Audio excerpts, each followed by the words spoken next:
Good evening, everyone. Guten Morgen, Wolfgang and Erica.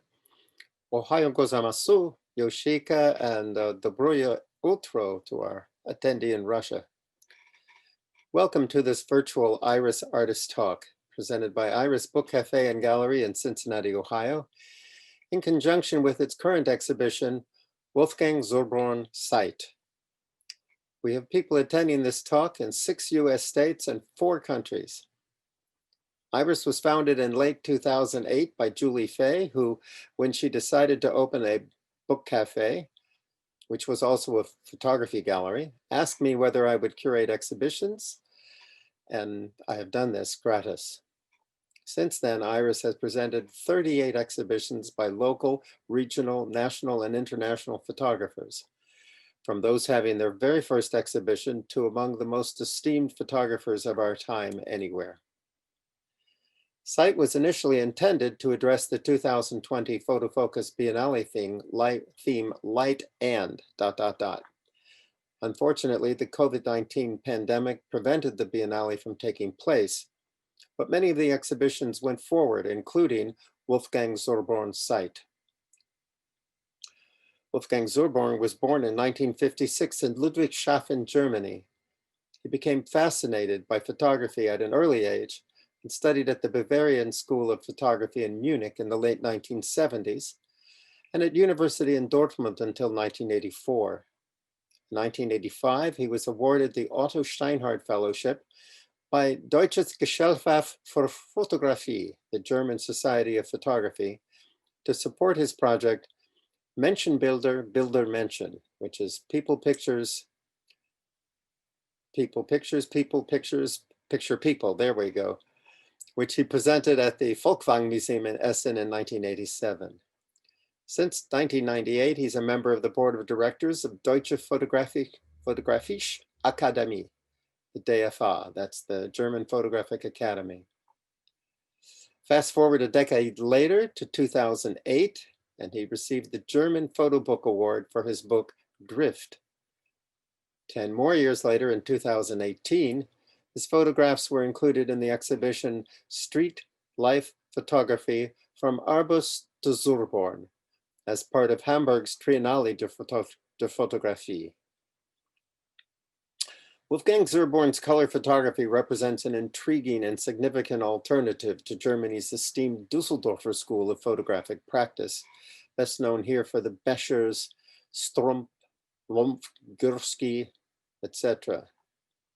This Iris exhibition Site surveys Wolfgang's unique style from his earlier books Drift and Catch to his most recent series Playtime, altogether spanning the same 13-year period as that of Iris's existence. Resolutely celebrating the picture itself while pursuing ambiguated conceptual concerns. I made that word ambiguated up, feel free to use it. Zurborn says he wants to abduct the spectator into his version of the real and goes on to explain, torn away from their purely functional context in fragmented form, visually compact bodies, objects, spaces, and signs can become a legible structure of complex associations, often taking on a sensual aura, images which simultaneously assert the regressive reality of place as well as the fluid reality of their construction. This way of seeing evokes questioning how to look and thus penetrates further into the various layers of the visible. I titled Zurborn's exhibition Site because that is what Wolfgang Zurborn's work is essentially about, a photographer's sight, the ability to see within what he finds before him, a nexus of both meanings of sight and vision, a responsive and recognitional creativity essential to photography and in many ways unique to it. I've known Wolfgang for more than 30 years, I believe first meeting him at Les Rencontres Internationales d'Art, Les Rencontres Internationales de la Photographie, it was called then, in Arles, France. For the past 34 years, he and Tina Schallhorn have co-directed Galerie Lichtblick in Cologne, where in 2010, Wolfgang also founded the Lichtblick School. He also teaches photography at schools and universities in Bremen, Berlin, and Braunschweig, and has led workshops in France, Italy, Germany, Slovakia, India, to name a few. During this pandemic, he's been teaching masterclasses and workshops online from Lichtblick, where he is tonight. In addition to this virtual Iris Artist Talk, this Sunday, Wolfgang Zurborn will be leading a virtual Iris Second Sunday Open Critique and Workshop for 10 photographers drawn from the US states of Ohio, New Jersey, Michigan, and Florida, as well as from China and Germany.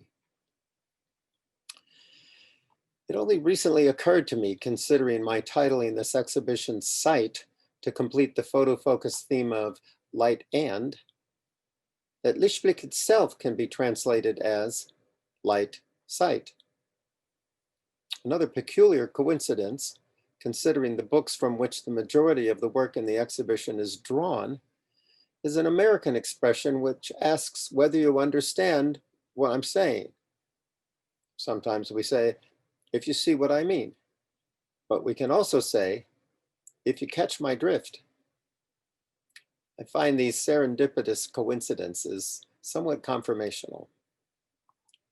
The exhibition Wolfgang Zurborn Sight is scheduled to remain at Iris Book Cafe and Gallery through March, with the possibility of being extended. We still have a couple copies of Drift and Catch available for sale, and we can order more if there's interest. Iris is also continuing limited in-person dining as well as takeout with current hours of Friday through Monday, 11 till 6 p.m. I also want to acknowledge the assistance of FotoFocus organization, which is helping to make this exhibition possible. One of those areas of assistance was the making of a short 3-minute video about the exhibition in Iris, which Wolfgang and I have decided to show you at the start of his presentations. So sit back, thank you all for attending, and here's the video.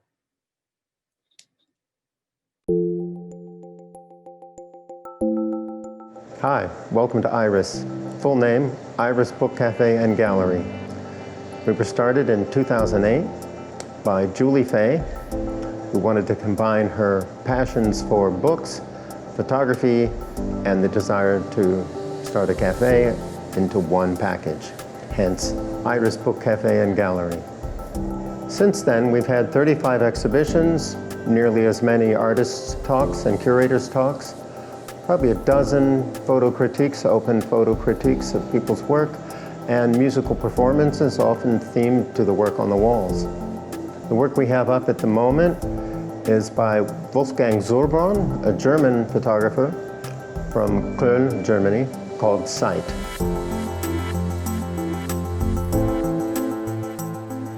It's called Sight because Wolfgang has that incredible photographer's vision of not only recognizing what happens to the three-dimensional world when it's compressed into 2 dimensions and layers. Some of the pieces here layer as many as 12 or 14 times, depending on where you perceive the layers to be. But he's also interested in that curious juxtaposition of the real and the depicted reality. In other words, that fine line between a photograph and a photograph photographed. He's become a major force in contemporary German photography.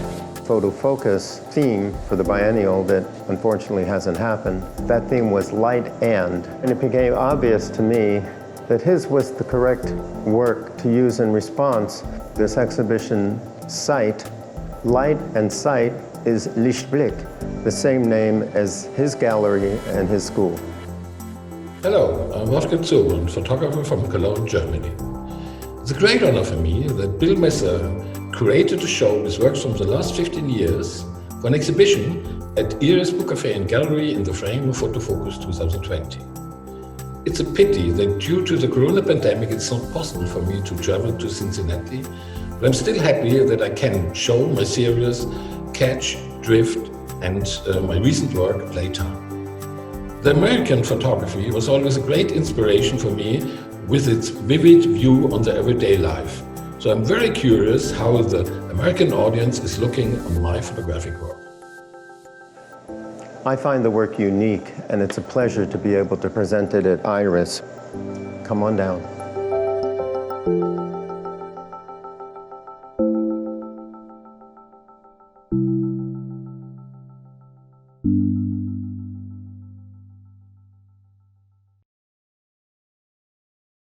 Yeah, first, thank you, Bill, for the fantastic introduction, and for sure for showing my work at IRIS Book Cafe and Gallery. And thank you also very much to Julie to really present my work at this really very, I think, important place for photography in Cincinnati.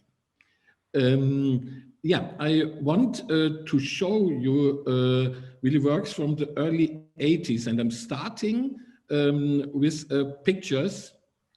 Wolfgang, let me just say one thing. If you have questions, please use the chat. And I will keep my eye on the chat. And if it's a question that seems to be pertinent at that moment, I will ask Wolfgang. Otherwise, we will have breaks between the sections at which the questions can be relayed to Wolfgang. And at the end, there will be a question and answer period. Okay, thanks, Wolfgang. Yeah, and this picture is from the 1981. It was in the time when I studied photography in Dortmund at the University of Applied Science. Before, at the end of the 70s, I studied really photography in Munich at the Bahrain State School of Photography. This was a school where you really learned all the technical aspects of photography with a big format camera, 4 to 5 inch. We had all to do all our jobs with this camera. But at the end, really, of this school, really, the most of my friends, then they were starting to be assistants, really, by fashion or advertising photographers. And I thought, yeah, there has to be something else. I didn't know exactly what.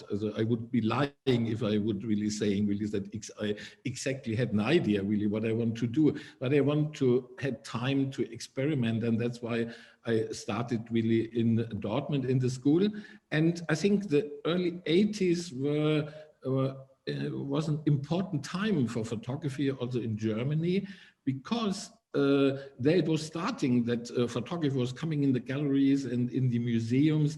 There was a big movement, I think, in photography to accept photography as really art. And but there was a special expression by Klaus Honneff, who was calling this photography author photography. And author photography means that you are not really doing a job for a magazine. You have your own theme and you're doing the things you want to take photos on. But on the other side, it's also not that you're not as a free artist.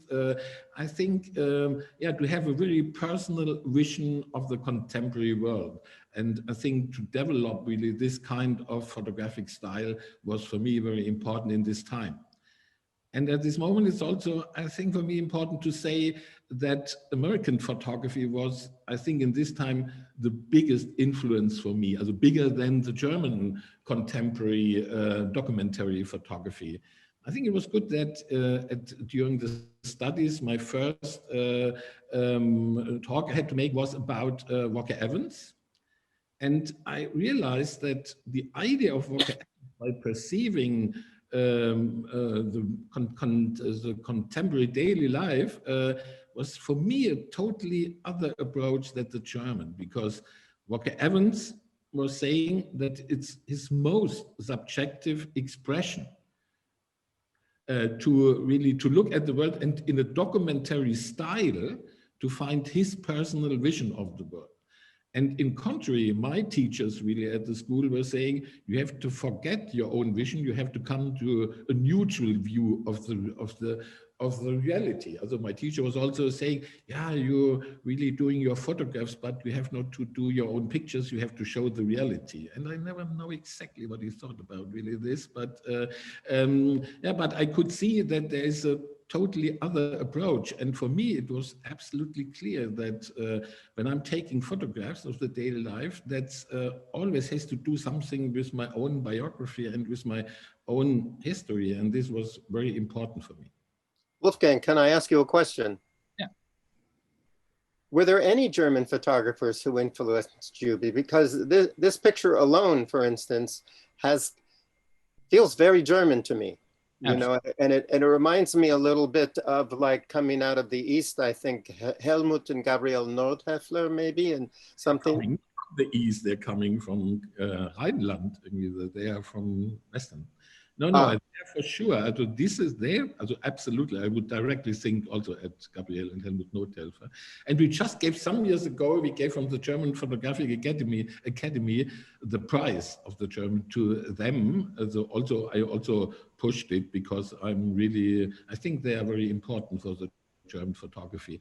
Yeah, I think I cannot say that I was not interested in German photography. I had other aspects, but perhaps really also the Becher School. In one sense, it was interesting for me that they looked at at Germany, at normal, at buildings. It was a view on the contemporary world. When I started in Munich, we were traveling to Italy to take photographs first. We didn't thought that it would be interesting to do photographs in the inner cities really of Germany, really. So and for sure, I think this was an interesting aspect to say, no, we want to show the reality. You put your eye really on reality in Germany. And on the other side, I was also very influenced by Verena von Gagern and André Gent, who had really this more subjective vision.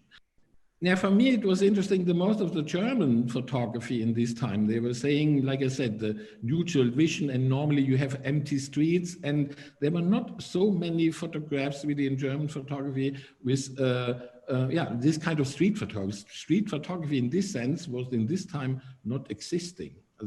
Because the Germans don't like to deal with a chance. There is normally, you have a controlled view, really. So you have really, these houses, this perspective, this light, and you are collecting. But this neutral collecting of the reality was not my vision of the world. I said, what's really for me important are this moment where you have really all these views and all this also very important, the body language. So I think it's very important, the expression of the people is coming very much about their bodies, how they are dealing in the space.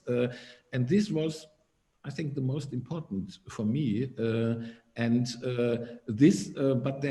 I had not so much relations there to German photography. There was then perhaps I was there more interested for sure for Cartier-Bresson or for and again sure for Gary Winogrand and Friedlander for sure was my hero.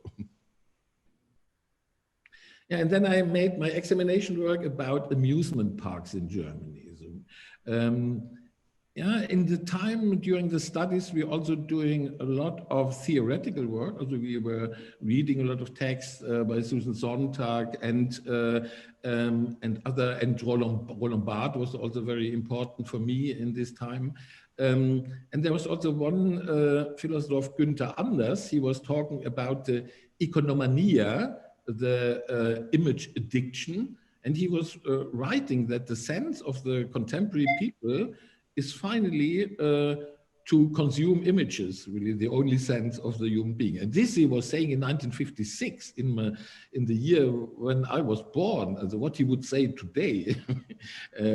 And there was the interesting story for me. He was writing for the people they are going to travel to Venezia. They cannot handle with the time when they are there. And the time is not important when they are there. Important is the time when they're looking later at the images they made, really so. And then it's like losing the feeling for the presence. And I really understood more and more that my kind of photography dealing very much with the moment is for me to bring back really the presence, really. So to have the feeling I'm really living in this moment and I'm seeing something. And this is very important.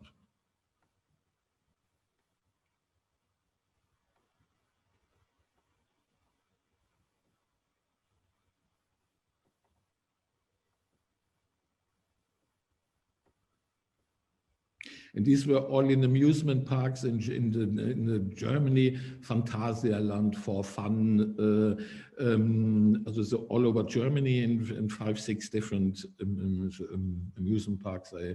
And I photographed in black and white. First, I tried to make it in color, but it was not working, because I had still the idea of the distance really from the black and white work. And if I, in the same distance, I did really the photographs in color, they looked really, not really,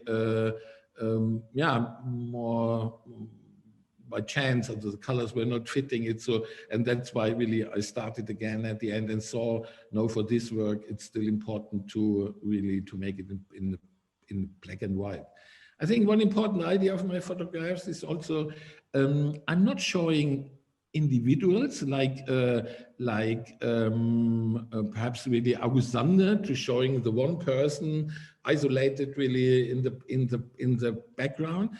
And I'm also not showing the mass of people like Gursky, where the mass is getting a kind of structure. For me, it's very important to show individuals in the context of the mass, because I have the idea that in the contemporary world, all the people are for sure very much influenced by the mass culture, that the mass culture is, they are more home perhaps in the mass culture than in the real place. And I think that's a very important idea for me with photography, to reflect this influence of mass culture really to the people.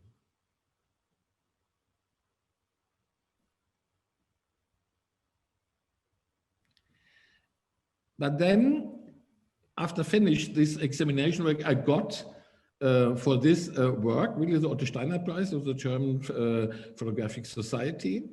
And then I wanted to realize for sure a color work. I wanted to change the style, as what I also wanted before, to make it in color, but then I had the possibility with the scholarship really to experiment and again I was more influenced by American photography, for sure by Stephen Shaw, Stephen Skier, like Eggleston, and seeing that color can be a very important part, really, is an important part of the contemporary world, and you have to find the way how to deal with it. But before, I think during the studies, it would not have possible perhaps to deal with color. So the color was not very much accepted. Documentary work was black and white, and color seemed to be cheap and had to seem to be illustrative. But I changed everything. I also photographed with the flash, and I wanted to go very near to the people and to get rid of the distance.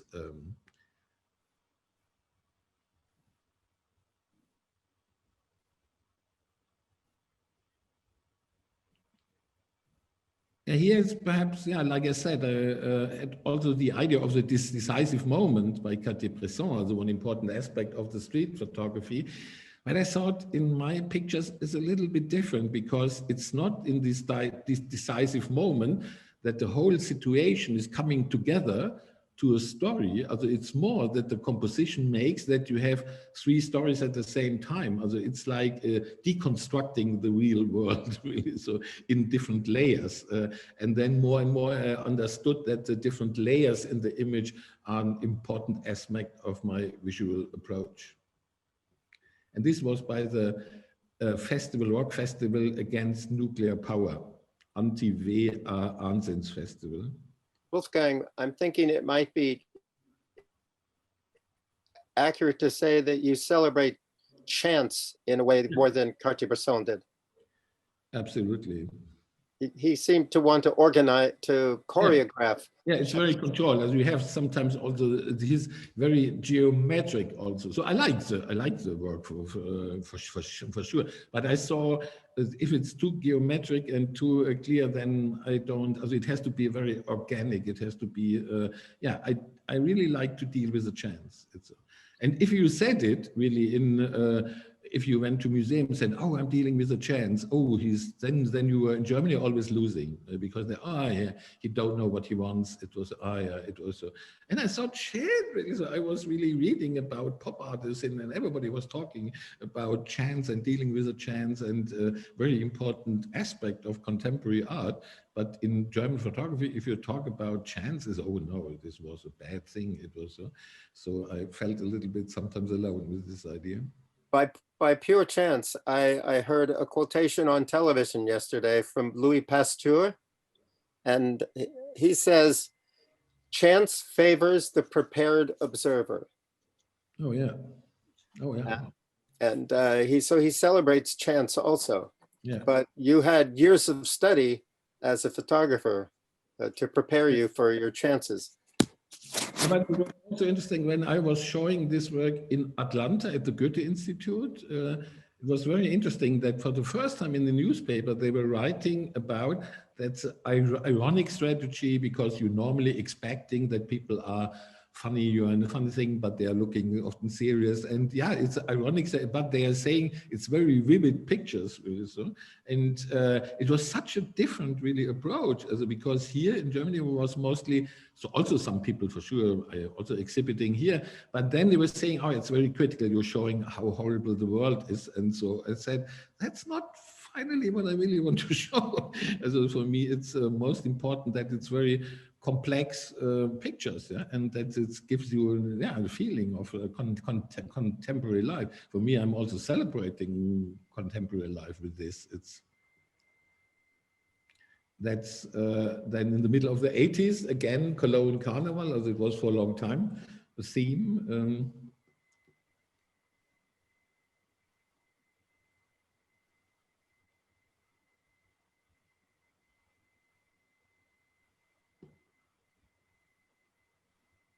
And then it was photographed with middle format camera and with flash, because for me it was very important that you can print them also big and that it's still very precise. So I didn't like really, especially with color photography in these times, that if you have a big print, that it's not really sharp. Also, as more you deal with the chance, as more precise you have to be. It seems to me here that you're a lot of these pictures have to do with the relationship of the foreground to the background, and how they merge, how they compress, and that sort of leads us into the multi-layers that you would get into later.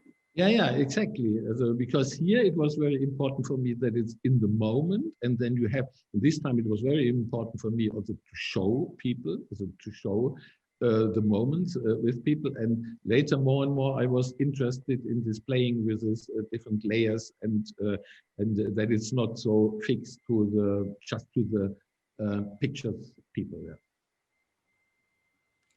Yeah. This is a picture which was also shown really often. It's also again at this rock festival. Here it was for me also interesting, yeah, if you compare it to journalistic work, because it was never working that I was dealing with the magazines, because they were always saying, you are showing the work we cannot show to the people, and it's too complex and too yeah, it was also interesting at this event. I think they were all journalistic photographers from Germany, because they were expecting that there were riots and that there was some bombing. They expected that it's really going hard, really there, and nothing happening. It was only a rock festival. But I was the only one for sure photographing in between the people. All the others were really in the other. So I think later the Stern, the magazine was. Didn't like it, that nothing was happening, and later they made really an article about the lazy youth, which is not politically interested, really. So I think this was a revenge for it. So you have a question from Chris Rauschenberg here, and Janet. Oh, it's to me. No, it's to you, I think. It says, now that you are in a digital time, Have you looked back at the color amusement park photos in black and white to see if any of them work that way? And there's a follow-up that says, with Wolfgang's 3 stories per picture, different stories take precedent in the image at different size. I think this may be referring to later work. Chris, do you want to unmute? Do you want to unmute and elaborate? Yeah, that picture at the rock festival that you just showed, in a small print, the guy who's lying on the ground is background, and in a large print, he becomes the subject. That's an example. So as these stories intertwine, they each get their chance to be the lead singer. Now, it was for me important that this was a show there in the Foreground Museum directly, after finished really the scholarship. And for me, it was important. In this time, this was very big to print them big, really. So it was 80 centimeters to 1 meter. Normally, it was not big, but for what we normally really did in the Academy, so we made 40 to 50 centimeters or 50 to 60, really. So, but I thought it's important that they are really big, that they are not little miniatures, so that you're really standing in the photograph. So, and I liked it that in some exhibitions now I also printed them on big poster, 2 meter 50 to 3 meter 50, and it was I think working also very good. But it's very interesting that in the moment, also during the COVID-19 lockdown, I was scanning, I think, 800 photographs from these times, all the pictures which I canceled in this time, where I thought they are not fitting in the concept of this work, and seeing now that there's some work which is more important now for me than the other photographs. And so I'm planning there also a book for the end of this year, hopefully. But it's very interesting that with the distance, with many years, you look totally different, really, also on the work. And exactly also the idea that you are in a concept, you are for sure if you are showing it, you have to talk about it and you have to prove what you are doing really there. And with a distance now and with another way of editing, really, so I'm looking now totally different, really, at the work. And then we're coming to in the Labyrinth of Science, because after ending with this pictures of people by the situations, so I really, for sure, I thought about in which context I want to continue really to work. And for sure, many people, you showed the work, they were talking about Martin Parr, really, so saying it looks like Martin Parr. I thought it's, for sure, you think it doesn't look like Martin Parr, as near you are to the work, as more you feel really all the distance.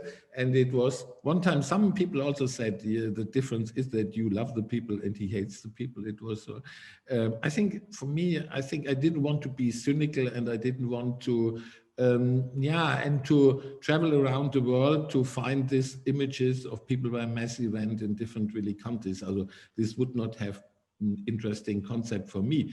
That's why I think I thought more and more that I'm interested in the many meanings in one photographic work, in the different layers, like Bill Messer really said. It's and then I started. It was also by accident. I put really 2 photographs near to each other. It started to be like a collage montage, and then I thought, wow, that's a possibility to.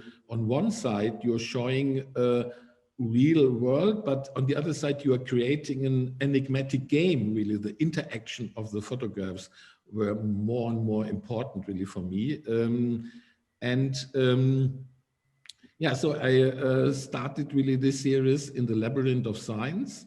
This also refers for me to Lombard. It's this kind of semiotic really game, because I think I'm dealing with symbols really of mass culture, with the myth really of really American cars, of bodies, and but on one side I'm showing them the cutouts, the fragments of real life. They are still showing real context, but on the other side they are linked to a more paradox because they don't make one sense together. It's not that I want to prove something. And the playing really of this different layers of images, this was, I think, for me, a very important aspect in these times, because it opens me a lot of image language, which I could use later for other projects also.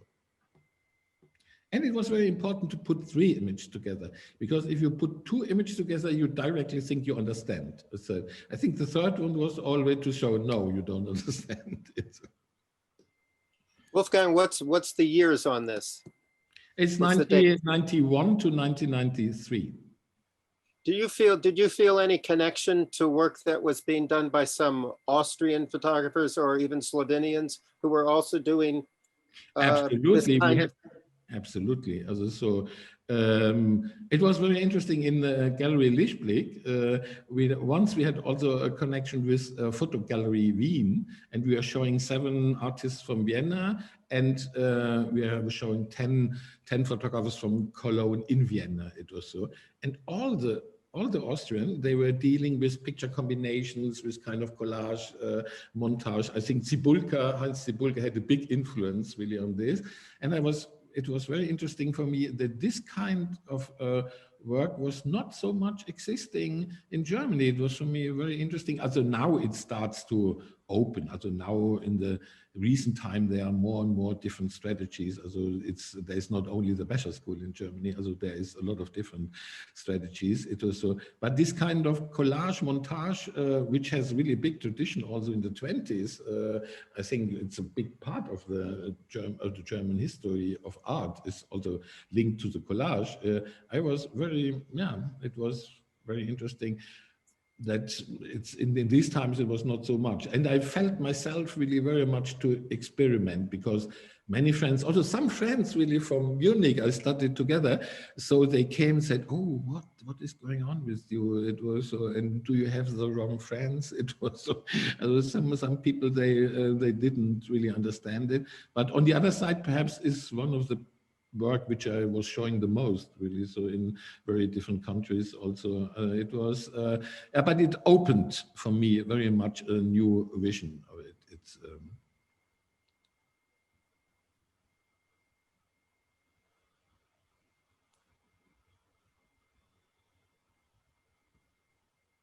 and this was the installation in Odense, Denmark. Yeah, because I wanted to print them really big and in heavy metal frames, so they are like hanging like objects in the room. I think this was very important for me, and this was for me the best presentation of the work, where we could hang it in the room and walking around. Yeah, because Finn Trane, he wanted, before he decided to want to show the picture people, but then he said, until now I didn't find anybody who really fits really to the work. It was so, and I visited the gallery to look at it and said, and then I showed him this works and so. And I had directly the idea, I think they're fitting very good. And he directly told me then, oh yeah, I think that's best really.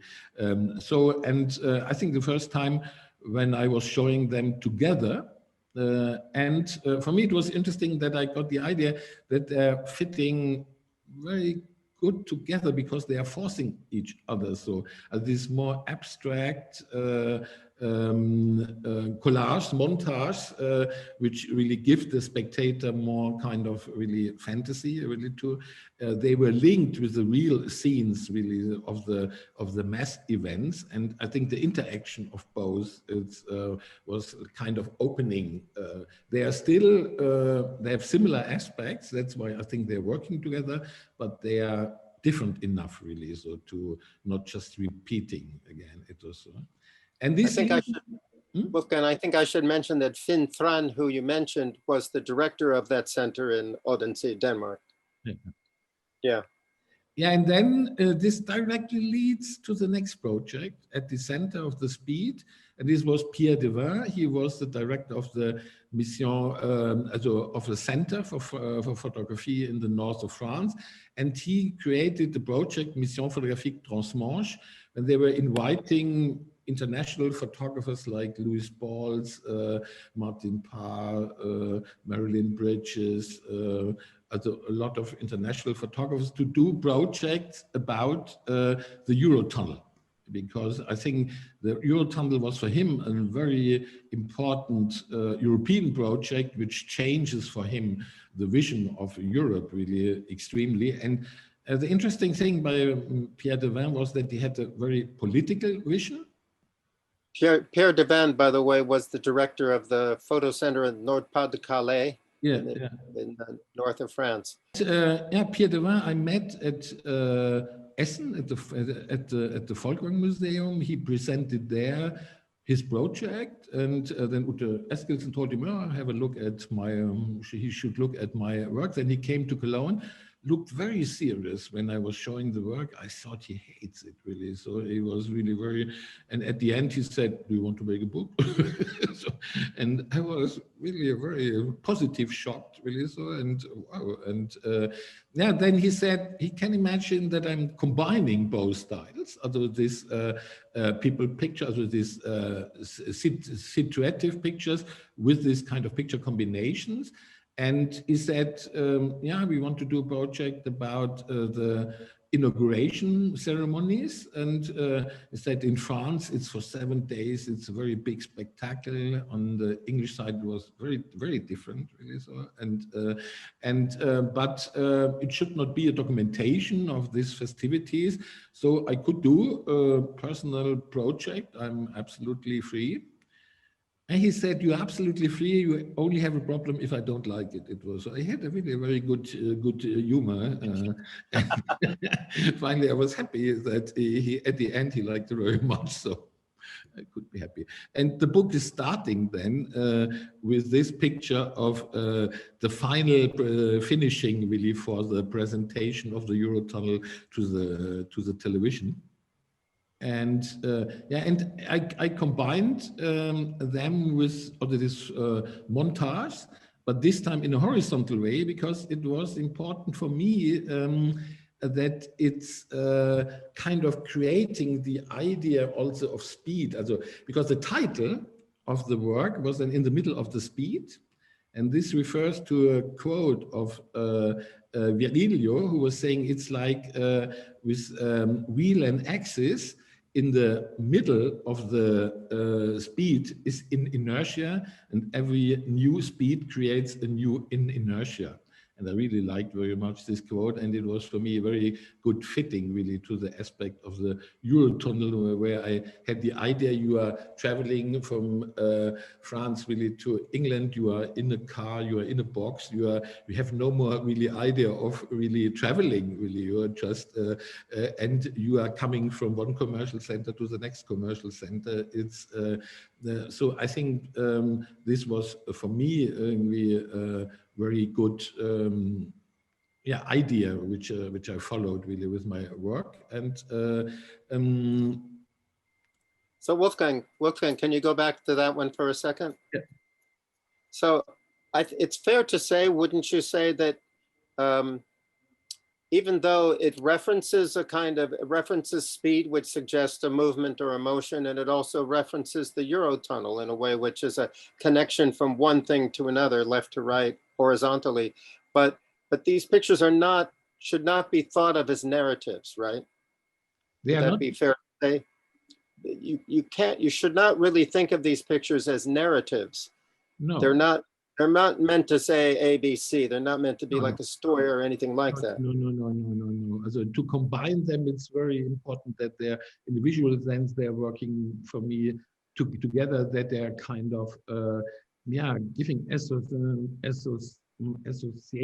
It's very hard to bring them together. I think the horizontal combination were kind of horrible work. Also, so not horrible, but it was that they are fitting together, and they keep the tension in this combination was for me also a big challenge. So, and and to create this kind of special kind of storytelling, the combination of these single photographs with this collage, and but it gives for me more the idea than I would have a normal only this kind of photographs. If I would have a series only in this way, it would for me not keep the idea or not formulate the idea.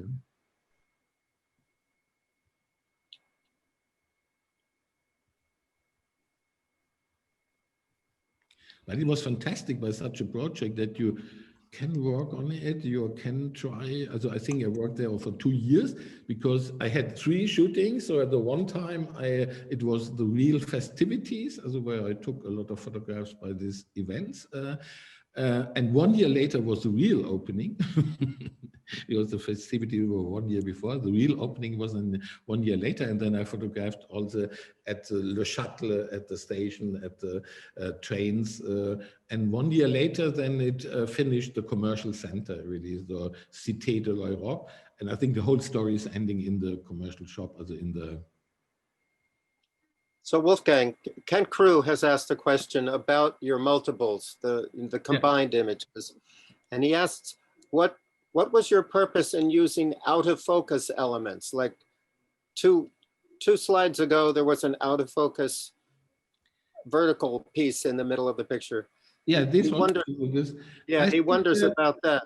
Yeah, the unsharp, especially really, if you have really this kind of combinations, it gives you also perhaps a new dimension. Also, it's because it's very much to combine to create complex spaces. So, and then I think it's also in the later photographs, often you have some unsharp in the foreground because it gives you all the feeling really of the space. Also for me, it's very important. There's some sharp aspects. I don't want to have really illustrations, also I don't want to have it really just out of focus. So, but it can be in these complex pictures really that you have a new layer, a new level, and it, especially for creating a kind of space, it's important really to have this unsharp.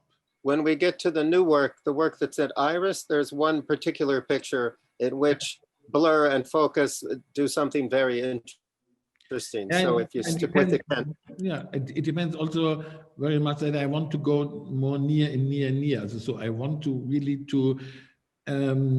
There's also the idea that I want to show that it's constructions of reality. Yeah? So that it's kind of it looks like collage, but on the other side, it's very much just a depiction of the world. Also I like the balance of both. So and so I pushed it in very different directions and experimented with this. But this again is dealing very much with the moment.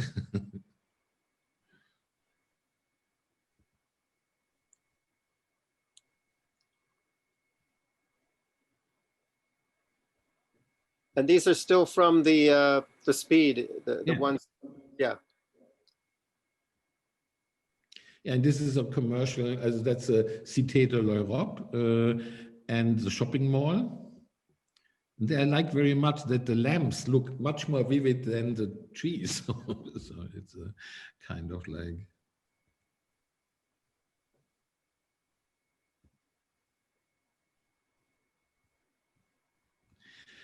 Yeah, and this was a presentation when it was the 10-year celebration of Gallery Lichtblick, like Bill talked about. That with Tina, I'm running the gallery now since 35 years. And this was at our 10-year celebration. And we had a big really space. It was 2,000 square meters and some other really exhibitions. As it was, wow, it was crazy. But it was a fantastic possibility, and we had 3 big exhibitions, and one part was different projects of this Mission Photographique Transmanche. So I think 10 different really projects, and I could present my work for the first time there. And you see that in the installation, it started also that I had not only linear hanging, that all pictures were in one line. I liked really that they were on different levels, agree, so that the photo montage, they were in a horizontal line, but with the other pictures, really, I played with the height, because I think it's also more fitting to the kind, how I'm looking at the world. This is not this kind of linear thinking, really. So it has very much looking in very different directions. So, and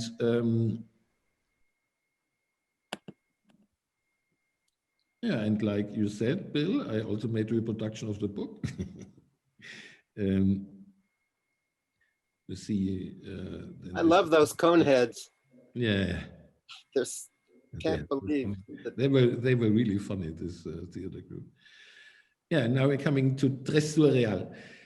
That's so interesting. We are now at the end of the 90s, where I really started to think about how to make a book of all my work. And it was kind of, yeah, I think first it was interesting. I started to deal with the computer really, so for the first time.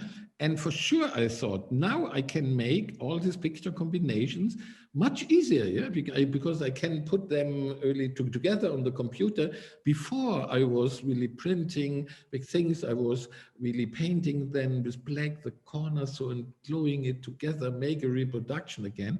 Also it was kind of, yeah, like very old times. And then I thought, oh, now I'm free to do it. And then I stopped really with this kind of montage work because I was more interested again in the single photograph, but that the single photograph, it looks like a collage, a montage. I think all this putting together, this montage collage really deformed a little bit my view on the world.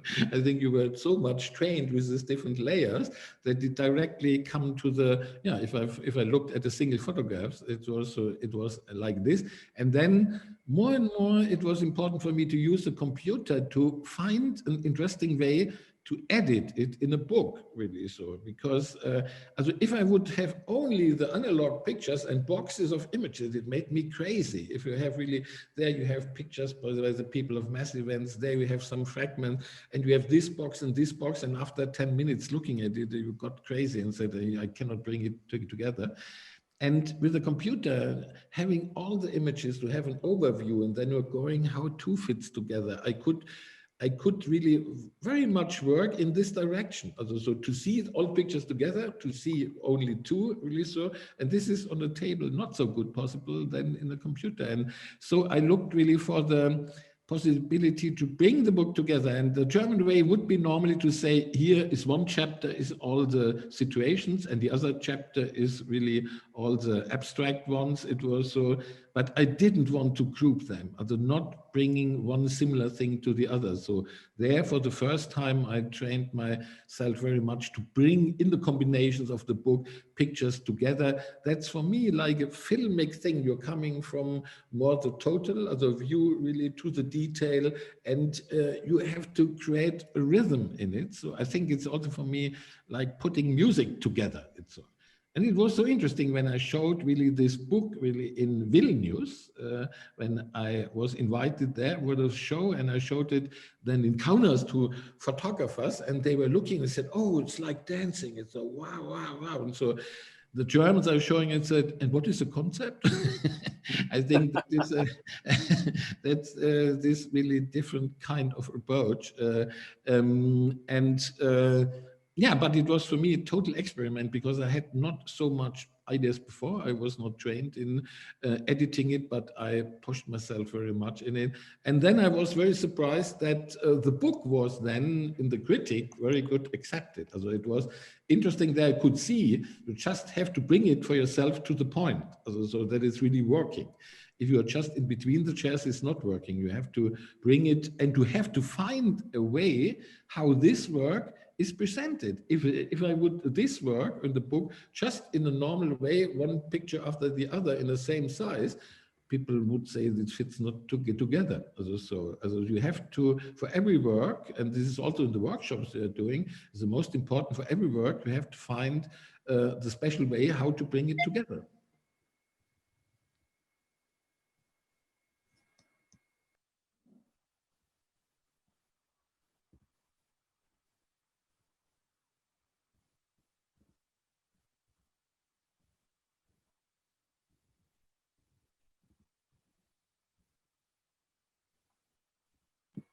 What was the title of this book?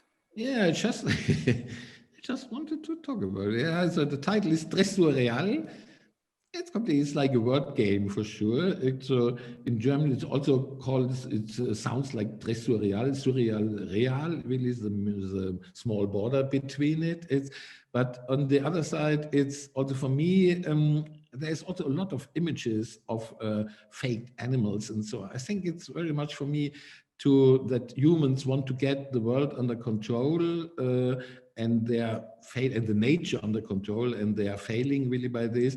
And that is also interesting, all the images in advertising of animals. For sure, you want to deal with archaic really aspects, and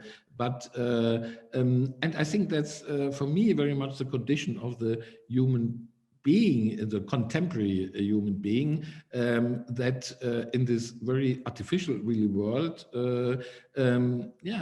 perhaps all this fight really between the artificial world, the constructed world, and the nature. And I think that's a kind of dressur real, also the kind of dressage of reality. On one side, I'm doing it with the photographs, but for sure I'm showing all the world where there is really a reality which is really very constructed. And people asking always, especially by this photograph, if it's really put together really by a computer. So if I'm really bringing different photographs, if I make montage, and so, but this finally would not be interesting for me. So because for me, I'm in this way, I'm really the street photographer who wants to be surprised. So also if I'm starting in the morning to take photographs, I have no idea what I really will find. So I want to be surprised and that things are happening. So to dealing with the chance is really very important for me. So any kind of on the computer to mix different pictures to get a vision. So it's, I would not do. Other people are doing very great work with it. It's not that I'm really don't accept it really, so, but especially for my personal approach, it would not be interesting. I have a little quote that I wrote down that I imagined you could say. It's not a quote of yours, but I can imagine it could be. And I just wrote, I want to see, not to say. Yeah, exactly. Yeah, so that's this is one, I think one of the most important things for me is really to see. I don't want to prove anything. I don't want to give meanings. The first most important thing that you see all the details, and you have for sure the idea how fits this all together and what is it. So I want to surprise the viewer also. So, and I want to be self-surprised, and that's why if you are starting to take this photograph, so you don't know. So you have to be open. Also you have to be, for me, I have to be open. It's a little bit like Zen. As more you want, as less is really happening, really. So you have to be in this way empty and just be prepared for the moment, prepared for the chance. Yeah, and then it started not to have the collage, montage, but then I made installation plans. So then if a gallery, this was in Poland, in Łódź, a gallery, and then they give the plan before of the wall, and I made the exact plan. That means 3.15 meters, 1.70 meters, and there's a nail really. So because then I can do it much better than starting in the gallery really to how to install it, because it would not work if you deal with these different really levels. So so still then it was for me the idea that on one side for sure it's the single image is very important, but they are all in connections, but not in the linear connections really, so in a very associative. And this was a show Klaus Honneff put together about German photography of the 20th century. And it was the first exhibition in Prague, in the background, Gursky. Gursky, yeah.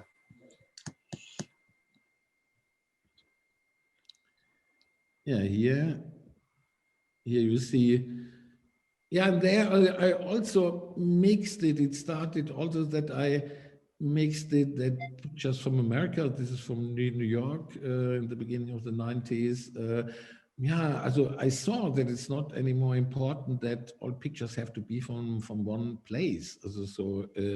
that for me it's much more interesting really to combine them in a different really sense, because it's not a documentary description of the space. It's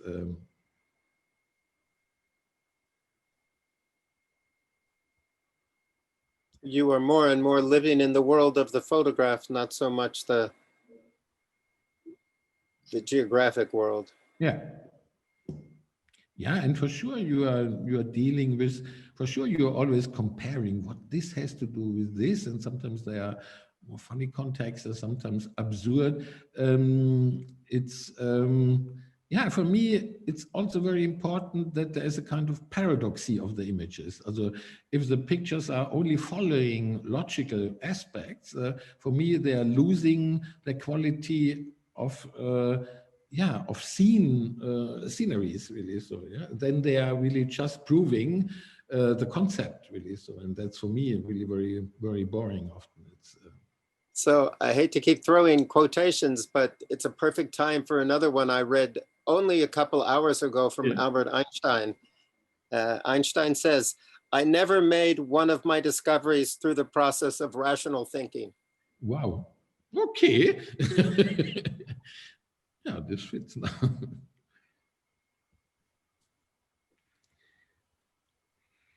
Aha. And then come to the book Drift. So, but in this book, really for the first time, I only have chosen vertical photographs, because I realized as more I photographed in the, so, and I really created kind of really constructed aspects really of real life in it, that they are working for me better in the vertical photographs, for sure, because if you have a horizontal image, it's for sure normally more, so not always, but more showing the reality, more showing journalistic aspects. The most of the documentary photography and journalistic photography for sure is horizontal. Yeah, you are safe, you see that's a place, really you know where you are. It was so, and to take it out of the context and to deal with the different layers, for sure, this fits much more in the vertical photographs. Yeah, so because for me I'm putting very much foreground, middle ground, background. I comprise really and make really kind of construction really out of it. And so I think it's very important that for the first time it's kind of irritation. Also, but for me it's not an irritation to mystify it, but that's not often on sharp, really blurry zones. It's not to mystify it. It's more for that the spectator thinks about what I'm really seeing there. So what I'm seeing there. So to create the curiosity really of the spectator, it needs for me that you have to be in a way surprised, that you don't think, oh yeah, I know what it is. It's so to proving what I know before. This is for me not interesting. You know, what I liked about this one, Wolfgang, is that the one before is that you created foreground, middle ground, and background by only using two of those. Yeah. You only used foreground and middle ground. Yeah, absolutely, because it's only a poster in the background. And so, but yeah, and this you don't know before. So when I'm starting in the morning and when I'm really taking photographs, I have no idea that I will find such a photograph. So then sometimes people when they say, "What is your concept? What you're doing?" It's what is my concept? My concept is going out and taking photographs and then getting an understanding for sure about this. What I'm seeing there. So for me, it's very important that later to analyze what I'm doing there. So for me, the best kind of photography is a combination of intuitive work and conceptual. Yeah. So I think by taking photographs, it's for me very much the act of intuition, because if I'm really planning it, if I think I know it, it's getting the most boring images really. So and but then if you have the material, then for sure you get an idea how to bring it together. You have to read it and you have to understand it. So the best is to understand your own photographs, and this is the most complicated, really, finally.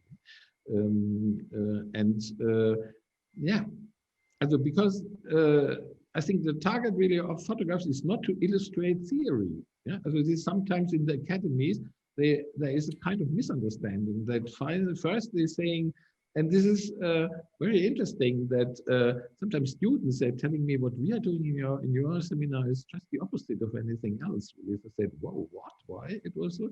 They said, yeah, the others say the theme, and then you make the photographs to illustrate the theme. Yeah? And you say, bring the pictures on the table, and by analyzing the images, we are creating the theme. Yeah? So we are creating your concept. I think for me, the photographs are first. It's for me a very important aspect that it's a very personal reaction on what you see there. And seeing means that you are unprepared. You are there, you are looking at, and you see, wow, this is something special. I don't look there and say, oh, it's a Pavé, it's a poster. I'm looking and wow, it started that, wow, something is happening really there. And yeah, and for sure at the end it's a kind of mix of German myth really. So in this really image, it's but it's not first the idea. The first is the image, and then I see that yeah, that this picture gives this idea. Yeah, and the drift, the title also means for me to giving up the control. Yeah, so to drifting. So I'm going around taking photographs, and there is not really the safe concept to say that's this and this is this. I think that's kind of drifting in the world, and but it doesn't mean that it doesn't make sense and that there is no concept behind it. And I think a lot of artists, and I like this, and I think Robert Frank, when he photographed his American, I think he was also drifting. I think he didn't have the concept to say, I take now photographs of these buildings and these buildings. I think for sure, a special kind of street photography is the idea of really this dealing with the chance, the not staged really world, and to find it. Yeah. Wolfgang, how much do you think your way of photographing is a reaction to the dominant photographic aesthetic that was happening in Germany, and how much of it is just tuning into yourself? I think this is coming together for sure. It's one pushing you. So it's. I think it was very important for me. So when I talked about the early 80s in Dortmund, really studying photography, for sure it was very important to have all these aspects to learn about the different photographers, the different influences. So for sure, I think there's an important aspect. You are doing the work out of yourself, also out of your own intuition. But I think for sure you need this idea that this makes sense in a special context for me. So I think I'm very much both. Really, on one side, I'm just doing the photographs really, so, but on the other side, I'm for sure thinking a lot about really the context and the different strategies and the different influences. So also yeah, it's very interesting. I'm also in the German Photographic Academy, which is the Association of Art Photographers in Germany. And last year, I curated really the show with 150 photographers, 100 years really of German photography in Deichtal in Hamburg. And then it was a big challenge for me to bring all this really different really photographs really together really so and celebrate everything. Yeah, that really on one side, but just by the contrary. Yeah, so that in the contrast of all these images, they are pushing themselves really so, and then you could see all these different aspects of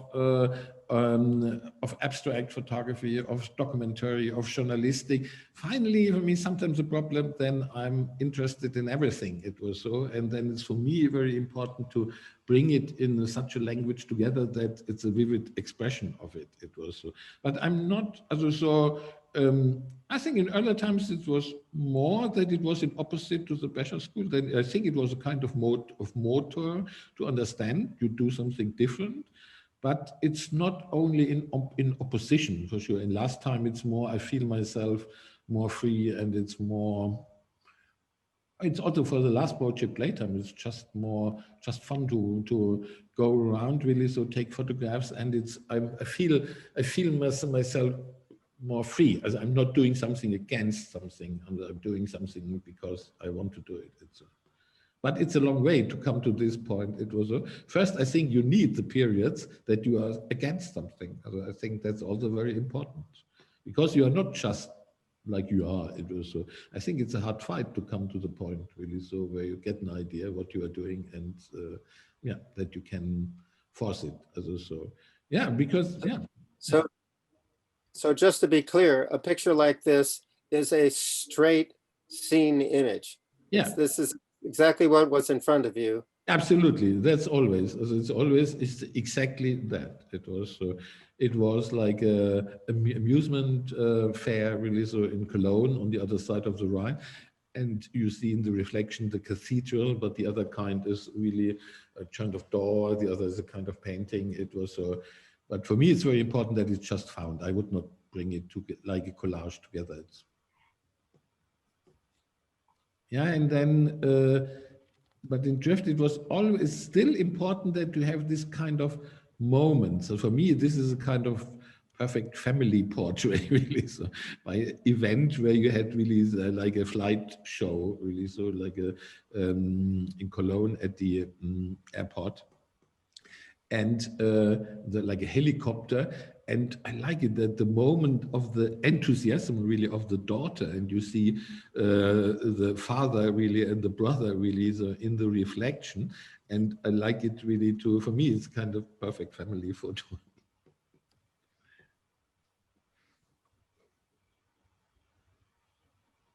And more I'm understanding that I have not to put everything in one picture. I think by the situation for me, it was clear. It was one picture where all the situation, where it's a very complex situation. And later it's more that I'm knowing that I'm bringing the different aspects together in a book, really. So to see, and one is a detail, one is a more, there you have more space and less space. So now for sure, I have the strategy in the mind that I can find all these details and things, and later it comes together really in a book and installation. So for sure I see directly in these different layers. So not only in the layer in the image, also in the layer in the edit later, really. So this is, I still imagine. Yeah, this is where you said it's 14 layers. Yeah, but this was also very interesting. I had the show there in Dallas at the Photographs Do Not Bend Gallery. And then it was very nice that in the newspaper we were writing an article about it and saying, yeah, the interesting is that on one side it looks like very ordinary, really world. It's really just a table in between empty tables. But on the other side, it looks like a very complex, really painting, like you said, with this very different, really layers. And they were saying that what Rosenquist developed really from the drawing to the painting, I would do with one click with the camera. I liked very much this quote. Yeah. Yeah, but this I can imagine that this is an image that can teach people about the medium, you know? Because as you say, they think, well, what's the point? He took a picture of an empty table. Yeah. And but then the more they look at it, and it's reserved.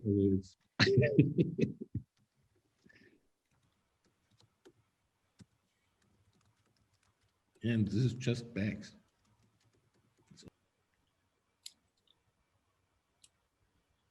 And so tell people what's happening to the figure here, where her body is, her head is moving. I was also surprised. I thought, it's a painting of this woman. Why her head is moving, really? So I thought, it's very strange. So finally I realized it was a flash, and I had the extra flash, really, so, which is really a big, really flash, which was, the flashlight was higher than the lens. So that's why the flashlight was not going, it was not freezing really the moment in the head, but freezing the moment in the body, really. So that's why her really head is moving, really. So, but you see, sometimes is it this little details really which make it really interesting for me. It's so yeah, like we talked really about the punctum, really, so of Roland Barthes, this kind of chance, things by chance you cannot plan, but which makes it, which hits you, which makes you. So are you often using flash? No, also only not anymore, really. So, but I used it for these picture people, but and also some in this, but in now are not.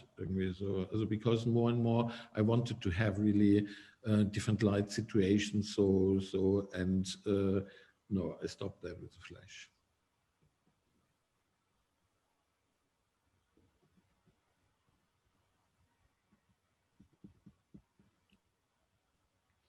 And this was then the installation in Deichtorhallen in Hamburg. It was 2009. I had a kind of little retrospective where I was showing pictures from the Sierra's Drift, also from China, which China, and old black and white photographs. And there you see also the presentation. I don't want to frame them. Also, it's for me very important that it's just the print really, so on aluminum. So I like the surface really of the print, and I like it to have the two different sizes. So because if they are all in the same size, I think the eyes would be very quick be tired really. So because we have so many details, and by using the different sizes, you create some chapters really, like these three pictures in the middle fit together, then you have a big one. They are, I think, sometimes very complicated to hang, while they have really very complex architecture, really, the images. And if they are then too much beside each other, so it doesn't work. Yeah, then it's China, which China. It was interesting. That's the country. The other work was of many years really put together, but now it is China with China.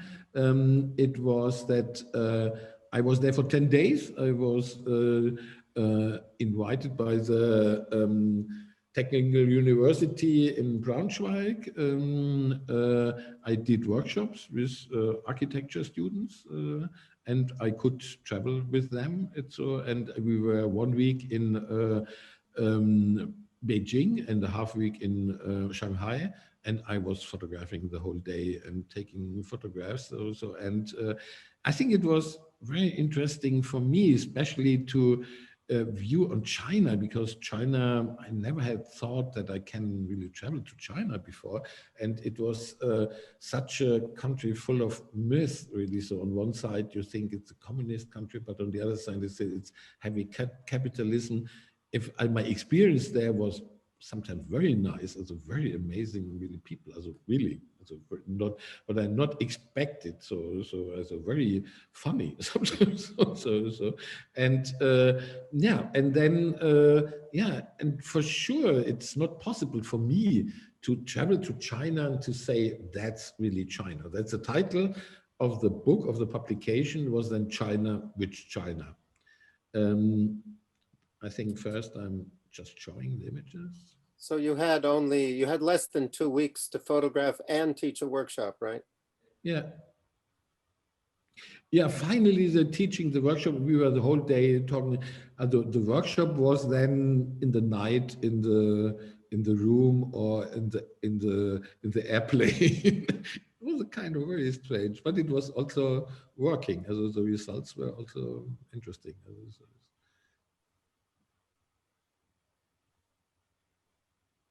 Is that Shanghai? This is Beijing. Oh, Beijing. This is also Beijing.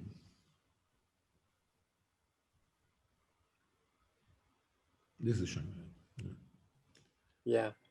And it was very interesting that the Frankfurter Allgemeine Zeitung, the big newspaper in Germany, they were publishing a full page with these images directly after the Olympic Games.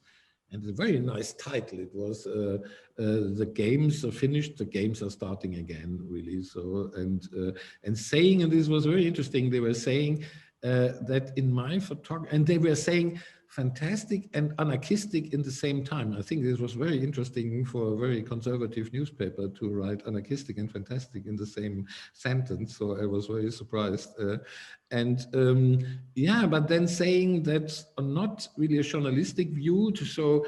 I want to show the world behind the curtain, also to in the critical way. But on the other side, it's also not really just performing what they want to see. As they say, it's kind of deconstructions really of the reality and deconstructions of our visions of China.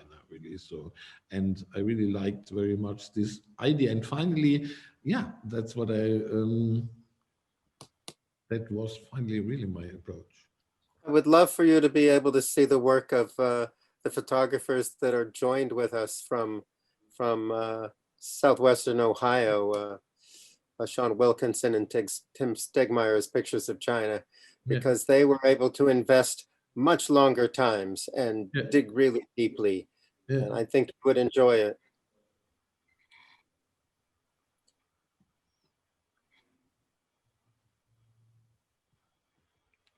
Yeah, and this was a presentation, the other room in Deichtorhallen.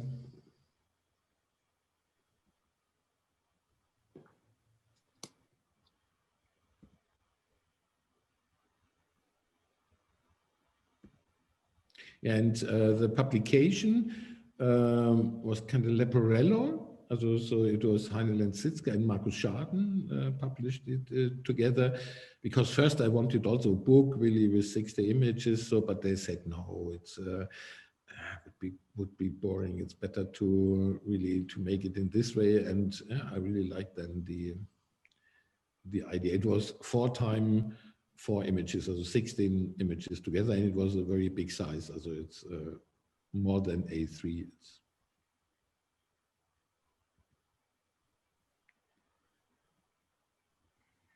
Yeah, then Catch, I think Catch is, it's interesting the way, there are similar images than Drift. Sometimes it's also in the same time. So it's, for me, it's, I wanted there also to combine more this kind of situative pictures and the abstract. Like this is, I think, one of the important images of the book, really. So, which was now just the key visual of a show in the museum in Reutlingen, and I think that's also for me a really funny family image. Yeah, different really aspects, and there I deal very different with the book edit, and then we can talk about the book edit. And I think you would not think which event this is. It's so, it's a visit of the Pope. It was, so I think it's a very Catholic event. But in Cologne, so that's how the pilgrims in Cologne are celebrating the visit of the Pope. So the hat that one of them is wearing, it looks like a French flag. Yeah. And then there's the American flag as well. And yeah, so if the pilgrims are going in the cathedral, it looks like a football game, really. So because everybody, you have 50 or 100 different really flags. And everybody has a flag around him. It was you cannot see the difference between the football game and the pilgrims.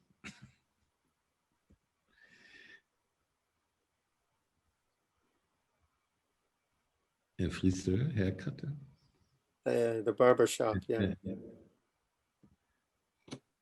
Yeah, this was then the key visual and the title, the book title.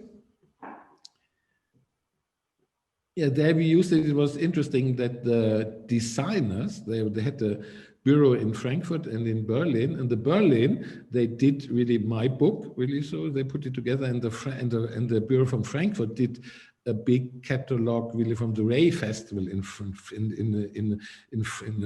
and they were using the same image really. So I said, oh, we cannot use the same image really. So, and then, but we wanted to do it with a different kind of folie, this yellow, it's a kind, you say folie? No, the transparent really. So right. And the color which is normally used as a filter for really, if you want to see how the world is in black and white, you hold it. Also it's color which is used really in the photographic world. It's so right. So it's a transparent wraparound cover that's made out of this kind of amber color, and when you take it off, the title comes off as well as, and your name comes off, and it's just the original photograph that's right before this picture.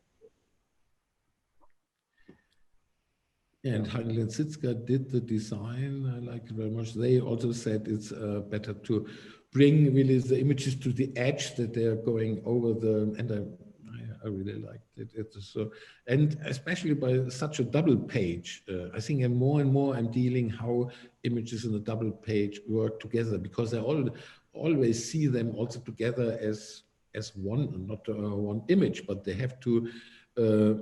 That's not only just two images. For me, it's very important that there is a big cooperation between the images. And there is also, later I understand why they are finally fitting together. I'm really much trying. So finally, I also work with the computer. I have a file and say, this image for sure I want to use. I have perhaps 300, 400, 500 images I think I can use really so.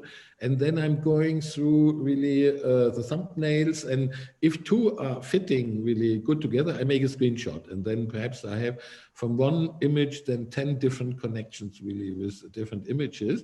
And it's very interesting. It was, as more you are trained in it, first you think, oh, it's great, you make a screenshot, and 10 seconds later, you look at it and say, oh no, it's shit. And because I think more and more you train yourself in that if you are the constructor or if you are the reader, really, so you are perceiving it, and then it's for sure very important that you see what you see and not that you see what you think. So I think that's, I think finally that's my whole training in the life really, so that finally I'm seeing what I'm seeing and not seeing what I'm thinking. Congratulations. Yeah, and this, I told Bill also before I had another picture on the right side, and I think 2 weeks before the printing, one friend, she said, no, you cannot do this, everything is perfect, but this photograph, also the other one before, doesn't work really. So, and it looked and said, shit, she's right, really. So finally you see it then. It was so, and then I looked through all my archive really. So, and finally then found this, and yeah, and then showed it to her and said, yeah, now it's perfect. And that's also for me, this kind of, you cannot plan it. Finally, by accident, it works so much together that you have all the different images of people, human beings. Yeah, you have the sculpture, you have a painting, you have the real person, which is very much in the corner, really. So, and you have on the on one side the chart as a constructing, as a planning instrument, and you have really then the crane, which is really then the constructing. I think for me it works then extremely good together in this way, in this cooperation. And I like to force this kind of accident where many different layers, they are all playing together. But you could not plan it before. You cannot say, I make now a photograph and make the other photograph. This would not work, also for me.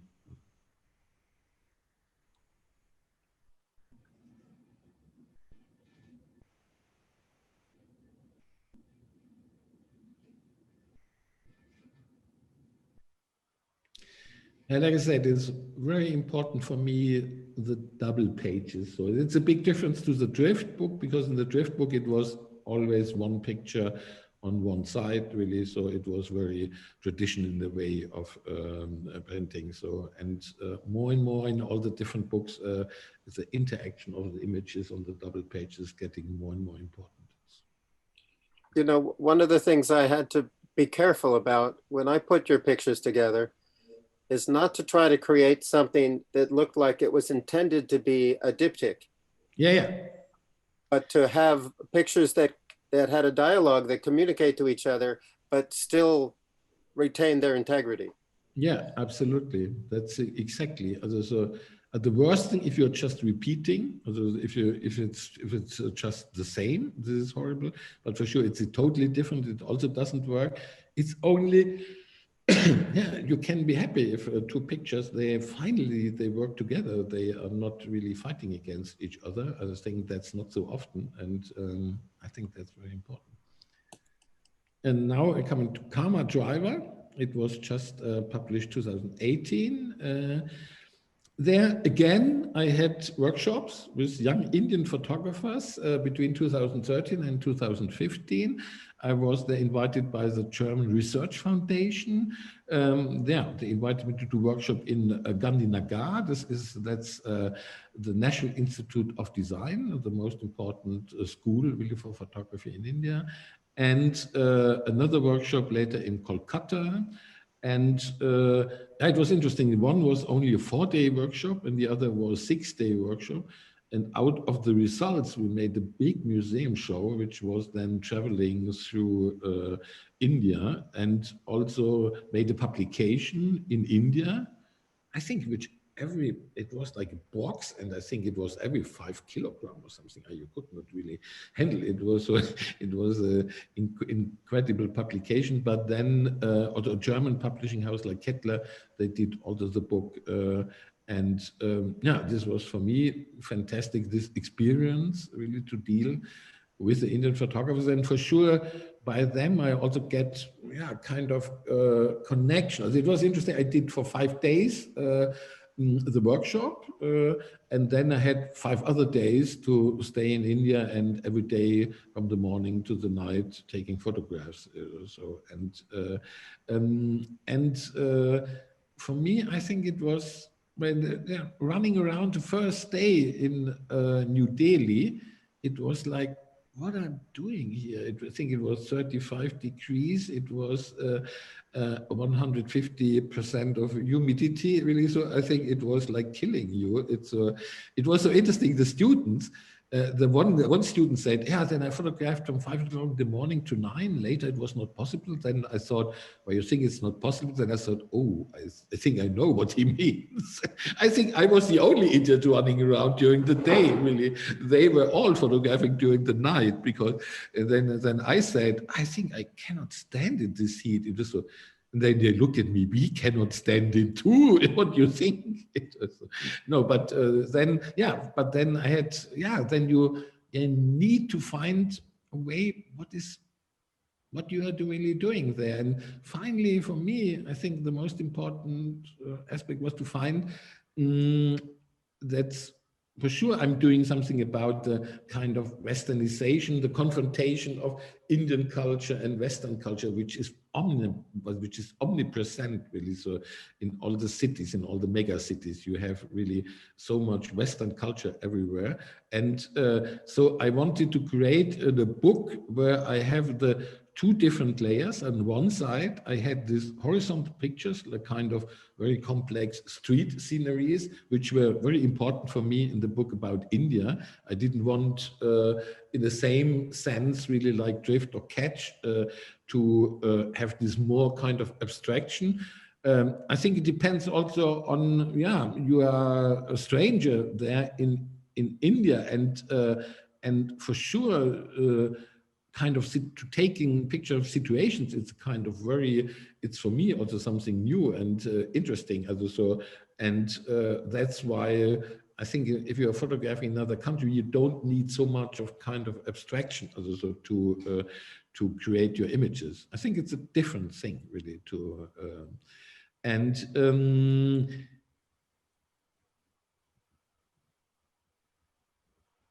But this one layer, the street sceneries, for sure is kind of that in a complex sense on many different layers, things are happening, and I really love to photographs in the streets of New Delhi, Kolkata, Bangalore, and Ahmedabad. This is a lot like your speed. This is a lot like your speed pictures. It's like a triptych. Yeah. It's like 3 pictures together in. Yeah. Yeah, and there was also one student from New Delhi, when I visited him in New Delhi, and said, "Ah, yeah, we can walk around one day to take photographs." And I said, "Ah, yeah, we are going to the National Trade Fair." I said, "To the National Trade Fair? Do you think it's interesting?" "Yeah, you will love it." It was, I think 25% of the book really is from this day in this National Trade Fair, which was amazing for me.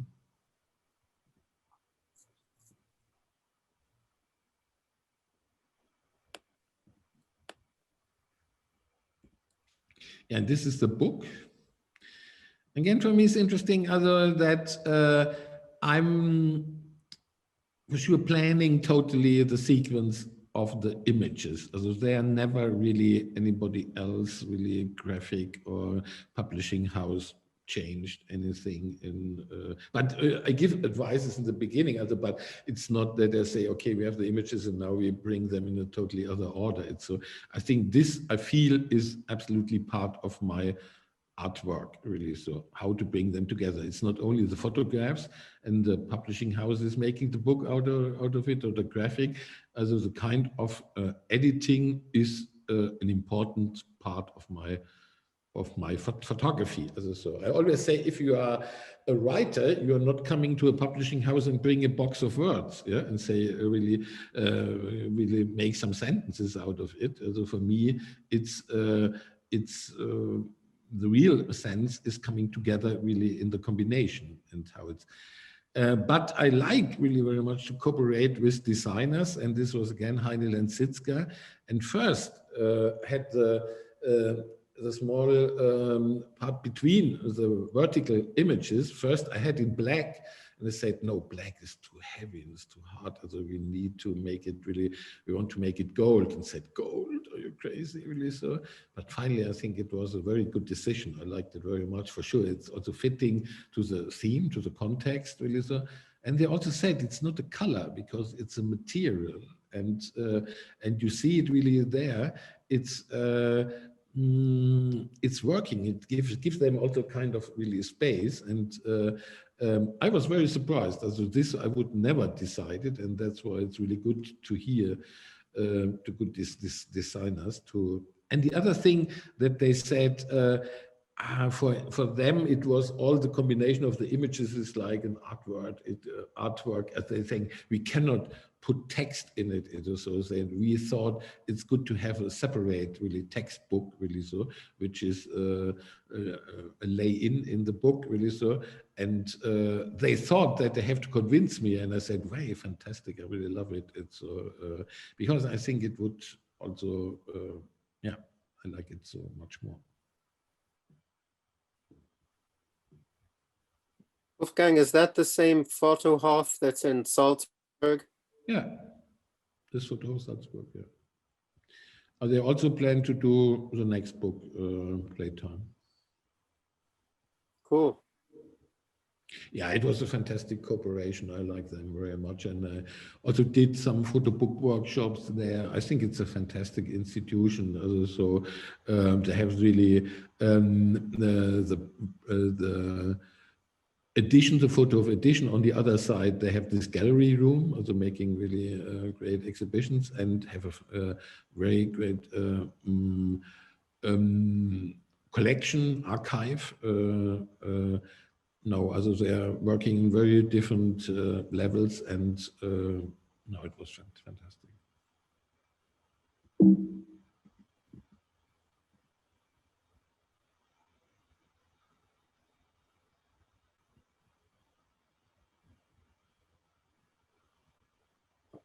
Looks like you had fun in India.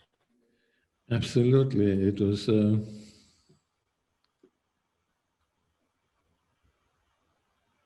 Yeah, it was. There was so many. Also great ones. Sometimes it was also crazy. We talked about it. Also sometimes it's a horrible thing. Sometimes you go there, want to take photographs, and so you go out of the car and you have a guide if you want or not. Really, sometimes it's really it's very hard. Also you are not in a good feeling situation. Also it's not always that you are, so it's kind of, you also have to fight for yourself to create your space where you can take photographs. I felt it really also strong, but on the other side, you had also so many really great meetings. So there's also, especially with the students and the young generation, also there was so kind of enthusiasm, and I was really surprised. So yeah, I told the story in one exhibition when we exhibited the work there. There was one young student who came, Wolfgang, look at this. I wrote a text, 2 pages about how I perceive really the exhibition. I think a student really from Germany, when he was looking, has to look for the gallery really, so that would not write a text really about it. It was amazing. And not only saying how I like it, so really to describe really the personal perception of it. So there was a kind of sometimes really great exchange, and yeah, and for sure, for my kind of photography, I like to go out in the street and to find things. For sure, there's so many things happening. So for sure, you're the whole time. You have not to look. Is there anything? It's so you are permanently, under concentration. So it's.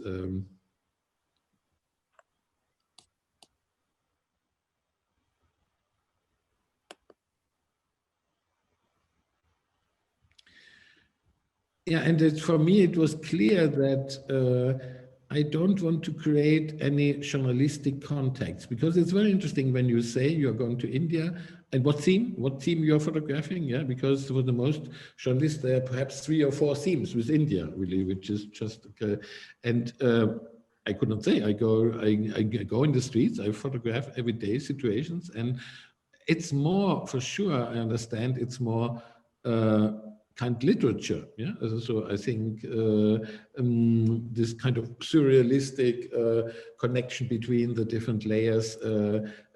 I was reading a lot of Salman Rushdie in this time, and I really loved very much this kind of surrealistic juxtaposition of the different layers. And when I looked really for the text, because again, I didn't want really to have a text about my work, also describing my strategy. Also, I found then 2 different really texts. The one was from a German Indologist from the 1930s, really. So, and he was writing about India, but finally he was writing very exactly about photography. I was so surprised to read this short text, really. So, and he was also saying that our logical thinking is based on archaic images we are carrying since thousands of years with us, and if we want to get rid of it, we get rid of liveliness, really. So and vividness, really. So, and he speaks also about the important paradoxy of images, because only if there's a paradoxy in the images, they can transport really feelings and emotions, and they are not just proving a scientific really system. And they said in the modern world, normally only images are accepted really, which are proving scientific really approach, really. So thinking about perhaps the Becher school, really, for sure, to saying it has to be scientific, it has to be one perspective, it has to be clear. But then I understood very much about this text, really, what is the special interest and why, for me, it's important that the images are not repeating something, that there's a kind of challenge you don't know before. Well, we talked also about this. Both images, I think, I would not perhaps hang in a show as a single image, really. So, but as a double page, they are working for me extremely good, really. So, and because it sensibilize really the spectator really for details and materials. And I like these 2 together very much. Yeah. Yeah, and then the whole book is for sure the kind of rhythm of colors, the rhythm of details and sceneries. So more and more, it's really like creating also a film. Also, all these details have to work together. It's not only, also the book for me is not just a collection of good photographs, yeah, that you have 80 pages and then you put 80 pictures, good pictures in it. Also, so it's a totally different, really, way to bring it together. And this was the presentation of the work in our gallery here in Lichtblick, where I'm just sitting and talking in exactly in this place. Yeah, you see that we are printing, as we are using often in exhibitions, these big printings like wallpapers. I think it works very, very well. And now the last is Playtime. It's a book which was planned normally for 2020. We wanted to present it at ARL last year, but now for sure during the pandemic really, so I think it doesn't make sense for me to publish it. When I publish it, for sure I want also to make a party and also crowdfunding, because all my books normally financed, or many of them were financed also by crowdfunding, and so I think it doesn't make sense for me to make this now. So I think perhaps it will be published, it will be presented in the next ARL, hopefully, really. So for sure, I'm working in the moment really on it. But this work is now from 2015 to 2019. And this is like the India work, really digital, with a digital camera, like all the other before were color negative, really, so 645, and this is with a Canon 5D.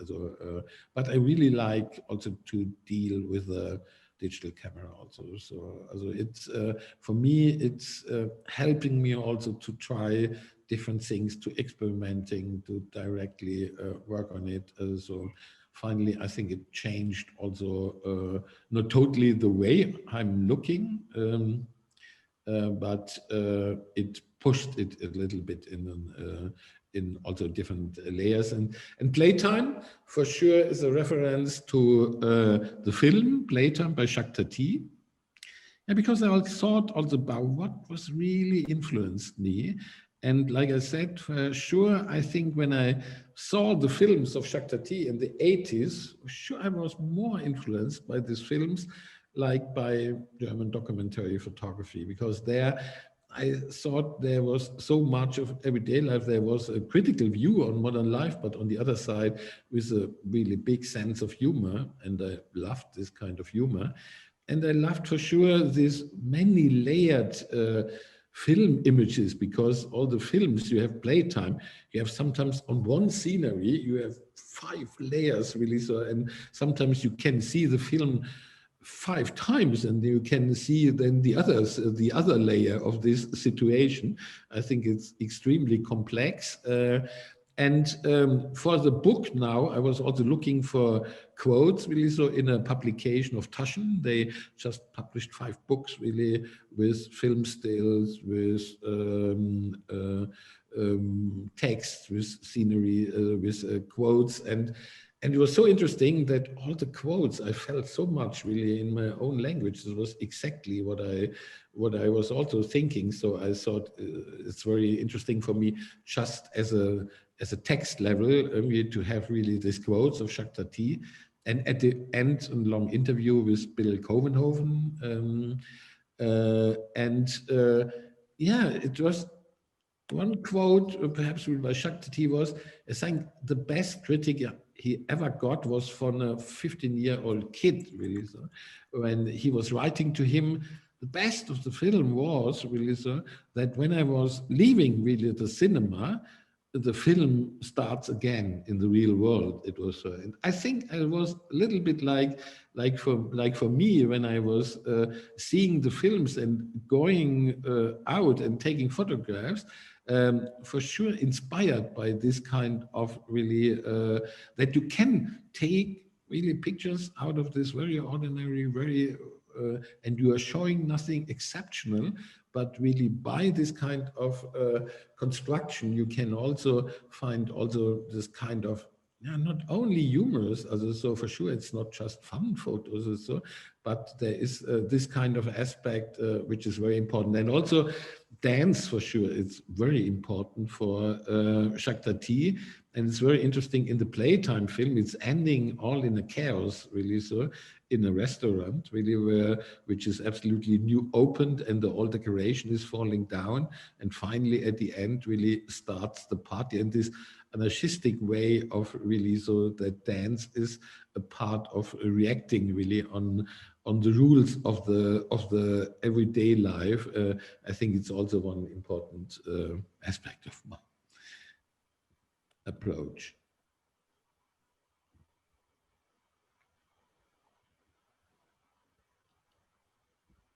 Yeah, and this time this book will have more than 200 photographs, so it will be a little bigger than the other ones. It also, and yeah, hopefully soon it will be printed.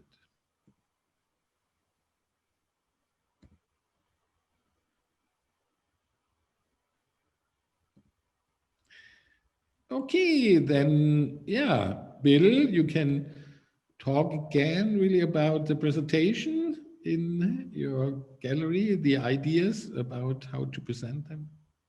Oh, I'm happy for you to talk about what you think. Yeah.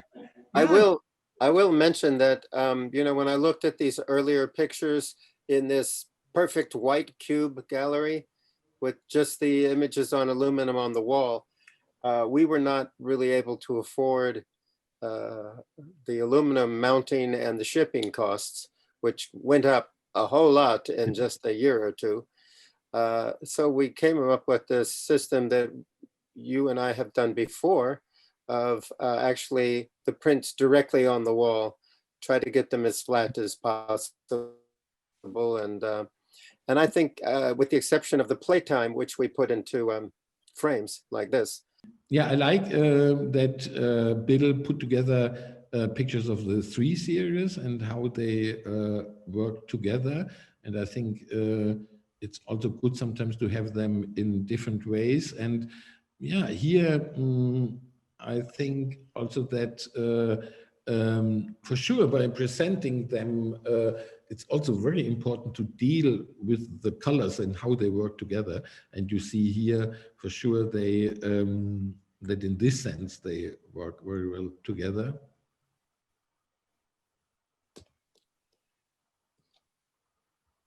Have you been happy with the choices of images? Absolutely, and I'm because often I presented them now in so many shows, really. So, and then I'm very curious how somebody else really who has really a sense for bringing these different layers together, really, so is presenting it, and I think it works very well for me. So I was thinking you were in, and then later the book with the gold between the pictures, and I was thinking, well, our walls are kind of gray-green, sort of a green-gray. Yeah. And I, you know, I think most of the time it worked pretty well. And then we have other issues like brick walls and things. Yeah, super. Good, yeah. But that it was.